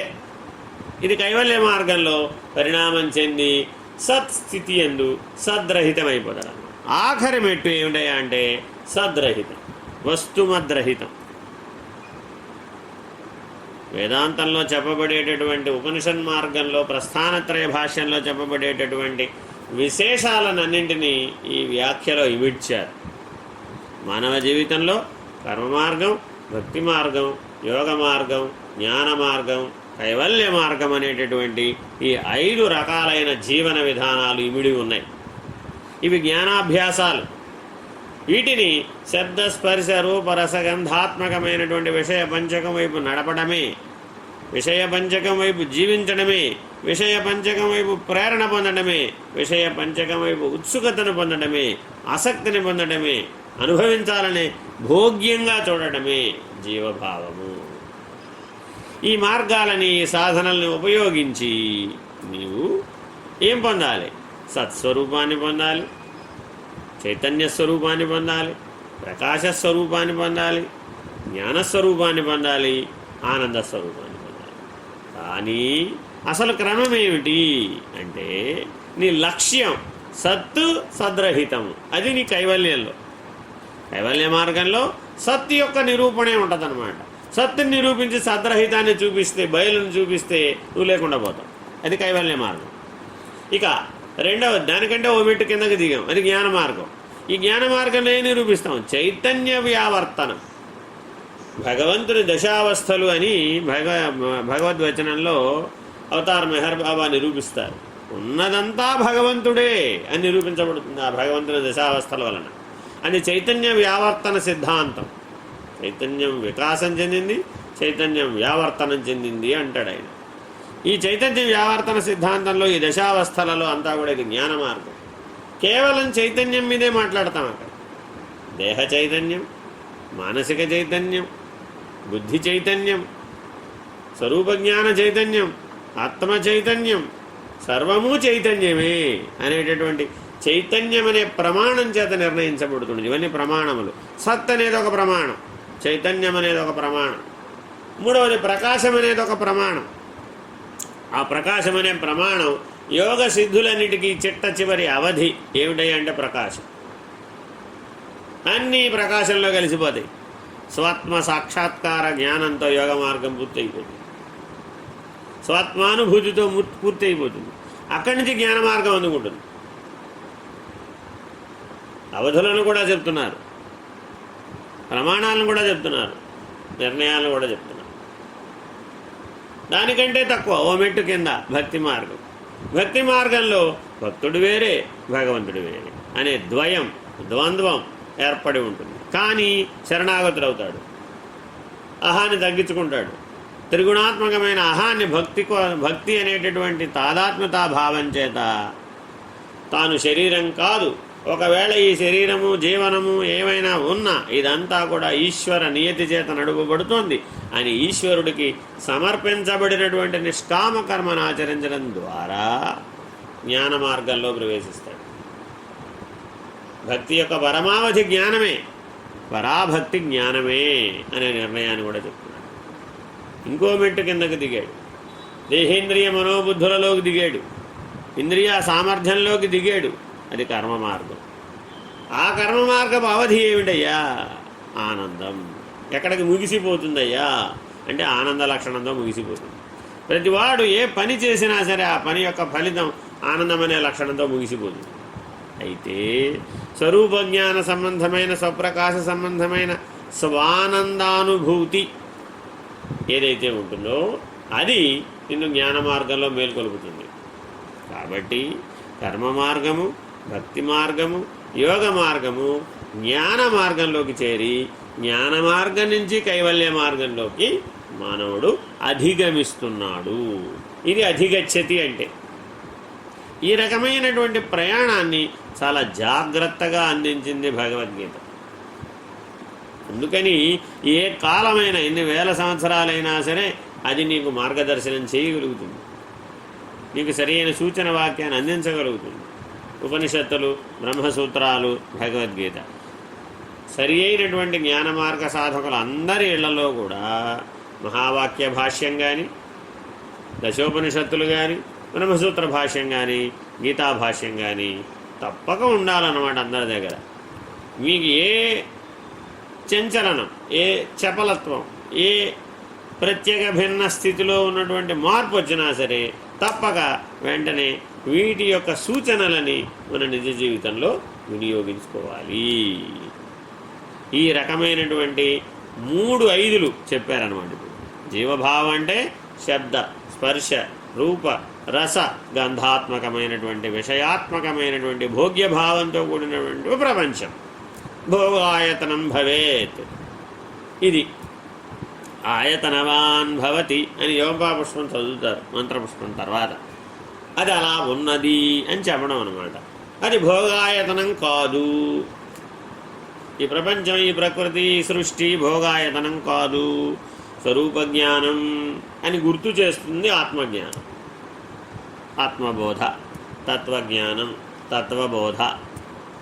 జాగ్రత్తగా ఈ మార్గంలోకి పరిణమిస్తే, ఆ సాధన చేస్తే, ఈ చెల్లగింజలు ఏంటి? కర్మ మార్గం, భక్తి మార్గం, యోగ మార్గం, జ్ఞాన మార్గం, కైవల్య మార్గం. వీటిని వాడాం. ఈ గురూపదేశాలన్నీ ఈ మార్గాలకు సంబంధించినవి ఉంటాయి. అయితే కర్మ మార్గమో, లేకపోతే భక్తి మార్గమో, లేకపోతే యోగ మార్గమో, లేకపోతే జ్ఞాన మార్గమో, లేకపోతే కైవల్య మార్గమో. ఈ గురూపదేశం అనే చెల్లగింజల్ని వాడితే నీకు ఒక 5 లక్షణాలు తేలుతాయి. అదేమిటి? స్వచ్ఛమైన జలం. ఆ స్వచ్ఛమైన జలం ఏమిటయ్యా అంటే సత్, చైతన్యము, ప్రకాశము, జ్ఞానము, ఆనందం. సత్, చైతన్యము, ప్రకాశము, జ్ఞానము, ఆనందం. ఈ 5 లక్షణాలని స్వరూపజ్ఞాన సిద్ధంగా, స్వరూపజ్ఞానబద్ధంగా, స్వరూపజ్ఞాన నిష్ఠగా, విరామం లేకుండా, ఇది చాలా ముఖ్యమైనది, విరామం లేకుండా. లేకపోతే ఏంటంటే ఉత్థాన పతనాలకు లోనవుతూ ఉంటాడు. ఎప్పుడూ పై ఎత్తునే ఉండడు, పైన సాల ఉండడు, కింద సాకు వస్తాడు. మళ్ళీ పైకి కిందకి తిరుగుతూ విరుగుతూ ఉంటాడు. ఈ కదలికలు తప్పుతూ ఉండకూడదన్నమాట. గురు శిష్య ఐక్యత సిద్ధి కలగాలి అంటే విరామం లేకుండా ఉండాలి. అరణిని మధించాలంటే విరామం లేకుండా మధించాలి. విరామం లేకుండా మధించినప్పుడు మాత్రమే ఆ అగ్ని పుడుతుంది. ఏదో ఒకసారి తిప్పానండి రాలేదండి అంటే పని జరగదు. ఒకసారి పరిశోధించానండి, చాలా కాలం చూశానండి, అయినా సరే లభించలేదండి అన్నవాడికి లభించదు. ఎందుకని? వేరే దగ్గర నుంచి పొందేది కాదు కాబట్టి. సాక్షాన్ మోక్షైక సాధనం స్వరూపజ్ఞానం. స్వరూపజ్ఞానం వల్ల నీకు మోక్షం లభిస్తుంది, వేరే ఇంకేం లభించదు. ఇతరత్రా ఏమైనా లభించాలన్నవాడు ఈ ముముక్షువు కానే అన్నాడు. సాక్షాన్ మోక్షైక సాధనం ప్రత్యక్ష సాధనం, పైగా అది కూడా ప్రత్యేక భిన్న సాధనం, నీకంటే వేరుగా కూడా లేదు. బ్రహ్మాత్మీక సాధనం, బ్రహ్మ ఆత్మ ఒకటేనని నిరూపించేటటువంటి సాధనం. కాబట్టి ప్రత్యేక భిన్న బ్రహ్మేవాహం అనేటటువంటి నిర్ణయాన్ని అందించే ఈ స్వరూప జ్ఞానం విశేషమైనటువంటి చెల్లగింజ లాంటిది. సర్వ మార్గములు ఈ సూత్రంలోకి ఇమిడిపోతున్నాయి. హరి ఓం శ్రీ గురుభ్యో నమః. హరి ఓం. పూర్ణమదః పూర్ణమిదం పూర్ణాత్ పూర్ణముదచ్యతే పూర్ణస్య పూర్ణమాదాయ పూర్ణమేవావశిష్యతే.